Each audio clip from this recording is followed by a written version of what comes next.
This is the original door, and we're going to replace it with a fiberglass door.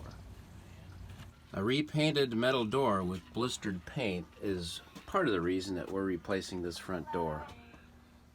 The main reason is it's just ugly. And Joe's going to take care of that for us too. Need to take off the glass door first to get it out of the way. Hopefully we can reinstall it. It's a pretty good door.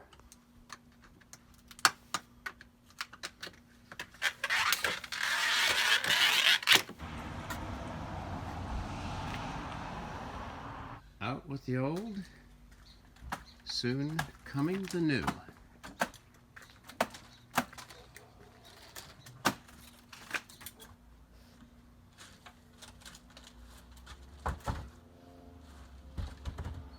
Already looking good.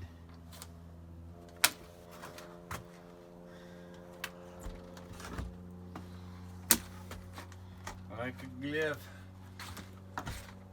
Wow, fits perfectly. Oh yeah, also looks great on the inside. I was gonna get the vacuum. I see some fingers coming through the door.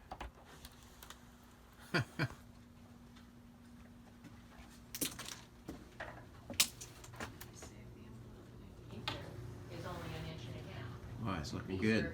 An inch and 5/8, which is an eighth and mid-floor. Everything coming together? Yep.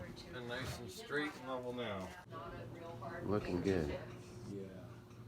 Reinstalling the storm door. Door's installed. Looks good, except for the trim. We're gonna pick out some trim, I guess, at Home Depot. Something that looks good with this oak finish door. Hi, Shadow. Our new front door. It looks great here. This new door did not clear the thick carpet and pad, so I had to cut out a rectangle of the carpet so I could open it. Then the question is, what to do with the floor? I decided to use this luxury vinyl tile and just install it on a floating pad. And it really works good. Much better than carpet for the entry. And there's still enough clearance for an area carpet. I installed oak door trim to match the color and the texture of the door. I applied Watco Danish oil, the golden oak color, to the oak molding. It matches the color of the door pretty close, and I think is good enough.